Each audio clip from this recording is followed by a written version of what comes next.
Good afternoon. Thanks for joining us across the fence. I'm Fran Stoddard. One of the many effects of the pandemic is an interest in raising backyard chickens. Earlier this spring, hatcheries reported a surge in new customers. Orders all across the country were pouring in as people looked to birds for eggs, meat, and even companionship. As a result, a lot of people are raising chickens for the first time. Their spring birds are now 3 to 4 months old, and they're wondering, when will my chickens lay eggs, or when will it be ready to eat? Across the Fence sought answers from UVM Extension. So this chicken right here would be like what would be called a pullet. That's a young female chicken. Okay, she has all of her feathers. She's all feathered out. She's out kind of free ranging. She's within a fence to protect her from predators, but she's fine outside. She doesn't need any more heat, even at nighttime, because she's fully feathered, and she's growing well, and you know, she just needs some protection and some feed and time before she will join the laying flock. What should you be feeding chickens at this stage of growth? Okay, so even though this chicken is, you know, outside in this beautiful yard, she still needs a balanced poultry ration. Okay, so there are different rations. There's starter for young chicks, and then we move on to a grower. And around 16 weeks of age, we're going to switch this pullet to a layer ration. The layer rations are a little higher in calcium, so that when they're ready to start laying, they'll have enough calcium to produce nice, strong eggshells on their eggs. What about water? What do they need at this stage, Martha? They need clean, fresh water all the time. You want to be sure that they have water, even, you know, in the heat. You've got to refill your waterers, or you're going to increase the size of your waterers so that they don't run out, you know, when you're not at home or when you're gone to work or whatever. Always have clean water. Now, when it gets really hot, you can do things like add a little swimming pool. As long as the pullets are good size, they may even get in there and walk around a little bit. You don't want it so deep they're going to drown. You don't want it like a bucket where they could get inside and not be able to get out. But, you know, these little kiddie pools that you see, they work fine for chickens too. There's a lot of talk about free-range chickens. So this is one, making sure that even though they're free-range, they get enough to eat, but also there's safety concerns with free-ranging too, right? Yes, there's true free-ranging in which you would have none of these fences. You would just let your chickens into your yard and they could go wherever they wanted, but that can cause a problem. They can go over to the neighbors and dig up their flower garden, or that also means that predators have easy pickings on your chickens. And that could be anything from raccoons, that could be foxes, you know, hawks, and there are even owls that are out in the daytime. So free ranging, if you're truly going to free range, you've got to be prepared to lose a few birds. So then there's kind of what I call modified ranging, which is that you let your birds out within an enclosure. Some people use a portable fence system where they can move it to give them fresh grass. But keep in mind, even though there are insects in this enclosure, you still have to feed those chickens. They're not going to get all their nutrition from picking up a few insects or worms. Where are we in terms of this chicken being ready to lay eggs? So this chicken here is probably about 10 or 12 weeks.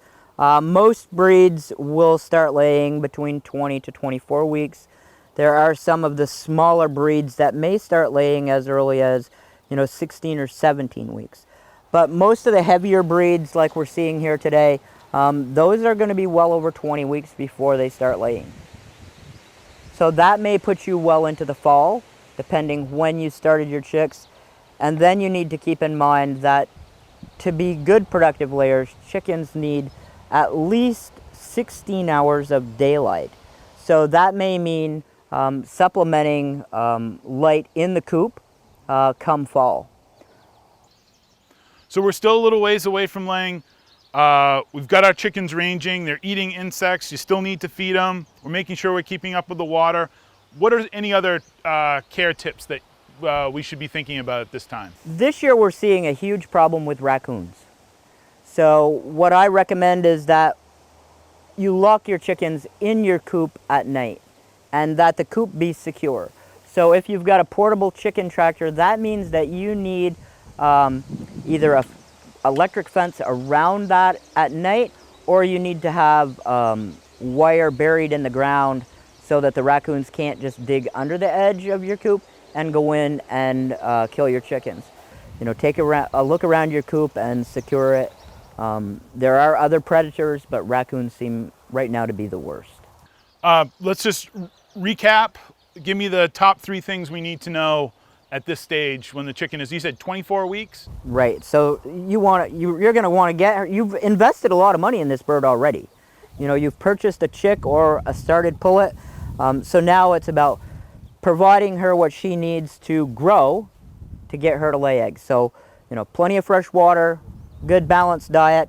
If you feed treats, whether it's mealworms, when it's really hot, people like to feed things like watermelon or, you know, blueberries. You can feed table scraps, you know, like leftover squash from your garden, cucumbers. But remember, they still need that balanced nutrition that's provided in that bag of feed. And so be mindful of what you're feeding them. Protect your investment so that you can get, you know, eggs in, you know, a few more months. More information about raising poultry at home can be found at eExtension, which is the website for the National Extension System. The address is poultry.extension.org. The website offers guides to get started, a blog, and an Ask an Expert option. You may have heard about the Spitfire. It's a Revolutionary War boat constructed in Whitehall, New York, by Americans who were preparing for the British advance in 1776. The Spitfire patrolled Lake Champlain under the direction of Benedict Arnold. When the two sides clashed in the Battle of Valcour Island, the Spitfire was sunk by the British. It was discovered upright and perfectly intact on the lake floor in 1997 by the Lake Champlain Maritime Museum's survey team. To learn more, students in the UVM Reporting and Documentary Storytelling program spoke with Museum Director Emeritus Art Cohn. This boat is so special to the American story. This boat is so clearly under threat that this boat ought to be recovered, conserved, and put on permanent exhibition to the public as a touchstone to our early history. So in 1775, Ethan Allen and the Green Mountain Boys, with a sidebar for Benedict Arnold, seized Lake Champlain by seizing the forts and the large boats. And so they are masters of the lake, which is really important at that time. And so they control the lake. The British are surprised because they didn't know there was a war going on, the ones who were up here anyway. They were frustrated. They wanted to get back control of the strategic waterway. And they meet on October 11th. And that's a 5-hour engagement, every bit as swashbuckling and horrific as naval fleets and that kind of combat was in the 18th century.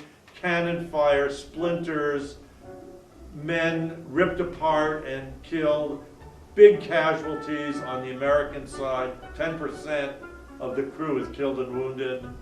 The only reason the British and the Americans stopped fighting is because it got too dark to see each other. And so darkness ends the engagement. The British pull back to create a blockade so they can keep the Americans where they are, because that's where they want them. They know that the next day they're going to re-engage this ragtag fleet of row galleys, captured British boats, and gunboats, 8 gunboats. And so they form a blockade at the southern end of Valcour Island, that channel. And Arnold stops, has a council of war, and calls his senior officers over and says, 10% of our guys are gone. We've expended 3/4 of our ammunition. What do you think we ought to do? And the plan becomes, and it's really Arnold's plan, let's escape. now that we see what the British have put on the water, the only thing we can really do is escape to fight again. And so he, in one of the more remarkable events, within this remarkable event, he rows silently his fleet, single file, with a shrouded light in the back of each vessel to guide the next one coming, past that British blockade that's been set up to stop him. And on that retreat, his boats are barely floating. I mean, they've just had a 5-hour cannon engagement with the British. This is an escape for survival. And on that escape, 2 other boats are found to be unable to be kept up. And so the choice is to abandon them during the retreat, because Arnold actually makes it past the blockade. Now he's rowing and sailing, hell-bent to get back to Fort Ticonderoga, Mount Independence, and the protection of those guns. And 2 boats can't make it, so they're abandoned. When a ship goes down as a true shipwreck, it's got all the material culture of its day, the technology of its day, the use of its day. And this particular boat was a warship built under the auspices of Benedict Arnold to fight the British and hold Lake Champlain. And she went to the bottom, we now know, perfectly upright into very deep water, and sits now in very deep water as she landed on her hull, with her mast still standing full height and her bow cannon still searching for the enemy. Our thanks to Art Cohn and the Maritime Museum, and also to students in the UVM Reporting and Documentary Storytelling program, which is part of the Center for Research on Vermont in the College of Agriculture and Life Sciences. For more information on the Spitfire and other historic shipwrecks of Lake Champlain, as well as programs offered by the Maritime Museum, check the website on your screen, lcmm.org. One other important footnote: the Spitfire and other shipwrecks are protected by federal law. Divers are prohibited from disturbing any vessels or their contents. And that's our program for today. Once again, thank you for joining us across the fence. I'm Fran Stoddard. Stay well.